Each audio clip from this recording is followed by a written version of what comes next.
ہمارے پاس جب لوگ آتے ہیں اور وہ داخل طریقت ہوتے ہیں تو ہم جو بنیادی چیزیں ان کو بتاتے ہیں تو ان میں سے ایک چیز یہ لازمی بتاتے ہیں کہ رزق پاک نہیں ہوگا تو باطن روشن نہیں ہوگا. یہ بنیادی بات ہے. اگر رزق پاک نہیں ہے تو میرے حضور نے ارشاد فرمایا کہ ایک بندہ سفر کر کے کعبۃ اللہ کے صحن میں پہنچتا ہے اور کعبے کے پردوں کو تھام لا ہے وہ یمد یدیہ اور لمبے لمبے ہاتھ کر کے کہتا ہے اے اللہ, لیکن اس کا کھانا حرام ہے, اس کا پینا حرام ہے, اس کا لباس حرام ہے, وہ غزیہ بالحرام, اس کو غذا حرام سے دی گئی ہے. میرے حضور نے فرمایا اس کی کوئی دعا قبول نہیں ہوگی. سفر کیا, جنگل پہاڑ کاٹے, سمندروں کو پاٹ کر کے آگے گیا, ہواؤں کے کلیجے چیر کے آگے بڑھا, مہینوں کی مسافتیں طے کر کے گیا اور کعبۃ اللہ کے سامنے کھڑا ہے, سین حرم میں مطاف میں کھڑا ہے, لیکن اس کا جسم حرام سے پلا ہے. اس نے جو پہنا ہے اس لباس کا تانا یا بانا حرام کا ہے, اس کو غذا حرام کی دی گئی ہے, اس نے پیا حرام کا ہے, اس نے کھایا حرام کا ہے, تو پھر اس کا یہ سارا سفر رائے گاں چلا جائے گا, اس کو کچھ نصیب نہیں ہوگا. تو سب سے پہلی شرط اس عنوان سے عقل حلال ہے. اس کے بعد پہ صدق مقال ہے کہ آپ کی زبان جھوٹ نہ بولے. جب کوئی شخص جھوٹ بولتا ہے, روحانیات تو دور کی بات ہے, اللہ کے فرشتے اس سے 1 میل دور ہٹ جاتے ہیں. جب کوئی شخص جھوٹ بولتا ہے تو حدیث پاک میں آتا ہے اس کے منہ سے ایک خاص قسم کی بدبو نکلتی ہے. اس بدبو کو ہم نہیں سونگھ پاتے لیکن فرشتے سونگھ لیتے ہیں, چونکہ فرشتے انتہائی حساس مخلوق ہے اور وہ جھوٹ کی وجہ سے نکلنے والی بدبو کو سونگھتے ہیں. اللہ نے حضرت امام اعظم امام ابو حنیفہ رضی اللہ تعالیٰ عنہ کو یہ بصیرت عطا کی تھی اور یہ باطنی نظر بخشی تھی کہ جب کوئی شخص وضو کرتا تھا تو اس کے وضو کے پانی سے پہچان لیتے تھے کہ یہ کس گناہ کا مجرم ہے. جب بندہ وضو کرتا ہے تو وضو سے ہاتھوں کے گناہ جھڑتے ہیں, منہ کے گناہ جھڑتے ہیں, تو وہ وضو کے پانی سے اس بات کو محسوس کرتے تھے. اللہ نے ان کو وہ بصیرت عطا کی تھی, لیکن انہوں نے اللہ کی بارگاہ میں عرض کی مالک مجھ سے یہ چیز چھین لے, یہ چیز مجھے نہیں چاہیے. لوگوں کے بارے میں جو ہے وہ ایسا گمان پھر پیدا ہوتا ہے. تو فرشتوں کو اللہ نے وہ حساس جو ہے وہ پاکیزہ وجود دیا اور ان کی حس ایسی ہے کہ وہ بدبو جو انسان بولتا ہے اور لفظوں سے جو اثرات نکلتے ہیں وہ محسوس کرتے ہیں. تو جب کوئی شخص جھوٹ بولتا ہے تو اس کے جسم سے, اس کی زبان سے جھوٹ کے ساتھ بدبو نکلتی ہے. اللہ کے فرشتے 1 میل دور تک پیچھے ہٹ جاتے ہیں. تو مجھے بتائیے جو شخص جھوٹ بولتا ہو کیا اسے کوئی روحانی مرتبہ مل سکتا ہے؟ یہ سوچا بھی نہیں جا سکتا, یہ امکانات سے ہی نہیں ہے. اللہ کے محبوب علیہ السلام سے پوچھا گیا کہ حضور کوئی مسلمان کوئی مومن کیا بزدل ہو سکتا ہے؟ فرمایا نہیں, وہ بہادر ہوتا ہے, لیکن ہو سکتا ہے کبھی اس سے بزدلی بھی سرزد ہو جائے. انسانی کمزوری ہے, کبھی انسان بہت طاقت میں ہوتا ہے اور کبھی انسان کمزور بھی پڑ جاتا ہے. فرمایا ہو سکتا ہے کبھی اس سے ہو بھی جائے. پھر پوچھا کہ بخل کر سکتا ہے؟ فرمایا نہیں, مومن سخی ہوتا ہے لیکن ہو سکتا ہے کبھی اس سے بخل بھی ہو جائے. کبھی کبھی دولت اسے اچھی بھی لگنے لگ جاتی ہے, جس طرح فرمایا گیا کہ اولاد مبخلتن مجبنتن, یہ جو اولاد ہوتی ہے یہ بندے کو بخیل بھی بنا دیتی ہے اور بزدل بھی بنا دیتی ہے.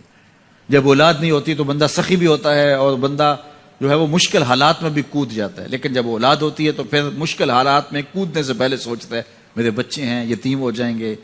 اس کو یہ خیال آتا ہے, پہلے ایسے مال لٹاتا ہے لیکن اولاد ہو جائے تو پھر وہ اولاد کا سوچتا ہے کہ ان کے لیے کچھ میں جمع کر لوں. تو اولاد فرمایا میرے حضور نے کہ مبخلہ و مجبنہ, یہ بخیل بھی کر دیتی ہے اور یہ کمزور اور بزدل بھی بنا دیتی ہے. تو مومن ہوتا بہادر ہے لیکن ہو سکتا ہے کبھی اس سے بزدلی بھی ہو جائے. مومن سخی ہوتا ہے لیکن کبھی ہو سکتا ہے اس سے بخل بھی ہو جائے. لیکن تیسرا سوال حضور سے پوچھا گیا کہ مومن جھوٹا ہو سکتا ہے؟ تو اس پہ 2 ٹوک کہا, نہیں جھوٹا نہیں ہو سکتا. یہ نہیں ہو سکتا کہ مومن ہو اور جھوٹا ہو, وہ سچ بولنے والا ہوگا. تو عقل حلال اور صدق مقال, یہ 2 خوبیاں جو ہیں یہ اہل اللہ کا ترائے امتیاز ہے اور یہ مجھے اور آپ کو اختیار کرنی چاہیے.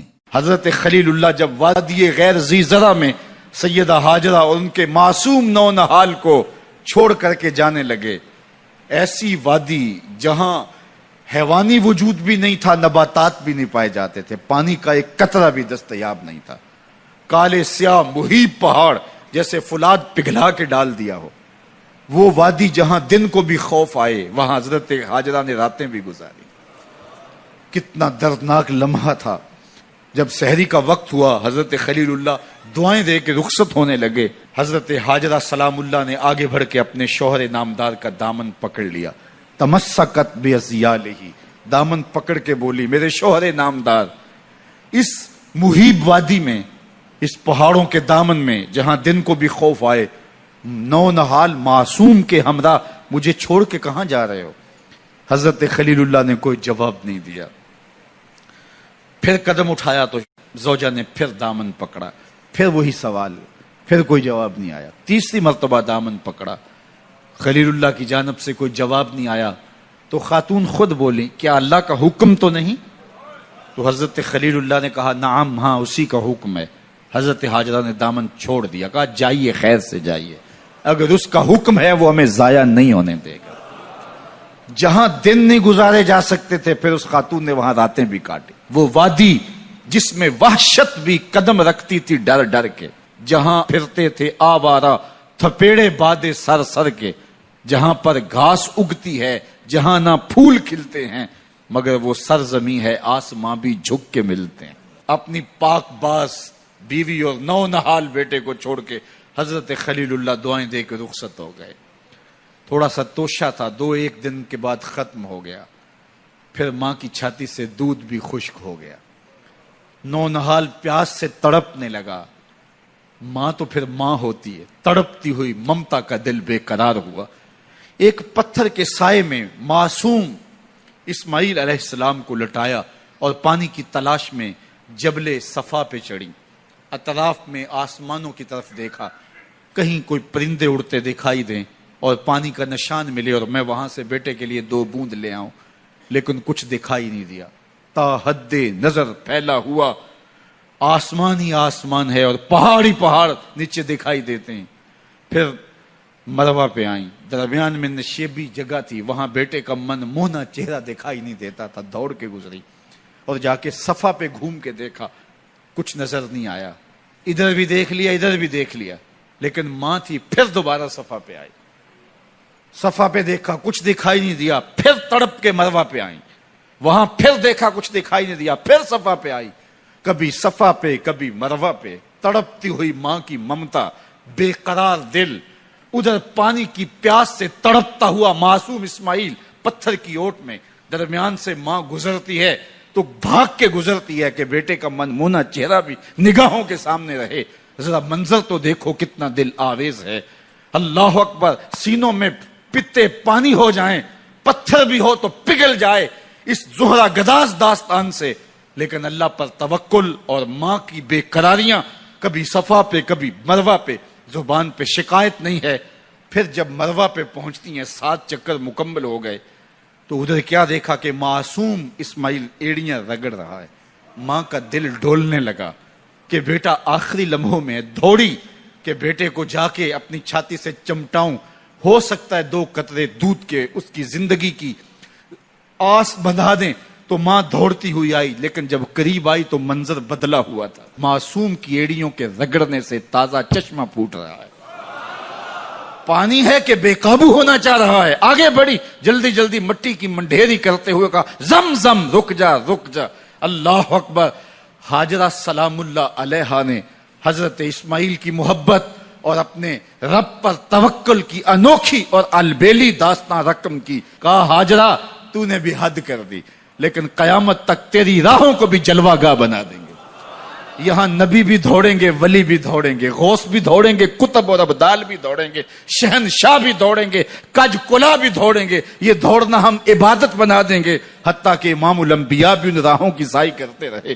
عجیب رنگ، عجیب منظر اور عجیب کیف کا عالم. اچھا، یہاں رک کے ایک بات کرنا چاہوں گا، اگر آپ کی توجہ ہو.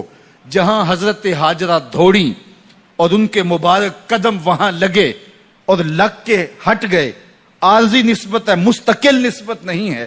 جہاں ان کے قدم لگ کے ہٹ گئے وہ جگہ تو جلوہ گاہ بن گئی، اور جہاں حضور خود جلوہ فرما ہے وہ گنبد خضرا جلوہ گاہ کیوں نہیں ہو سکتا ہے؟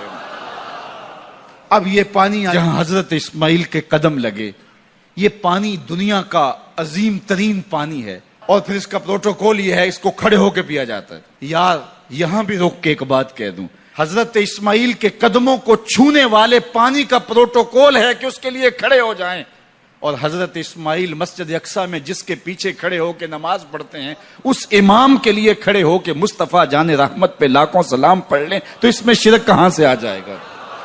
تو یہ تکریم ہے، یہ عزت ہے اس پانی کی کہ اس نے حضرت ذبیح اللہ کے قدم چھوئے ہیں۔ تو یہ سارا حج، اللہ اکبر، ہمیں ہمارے ماضی سے جوڑتا ہے۔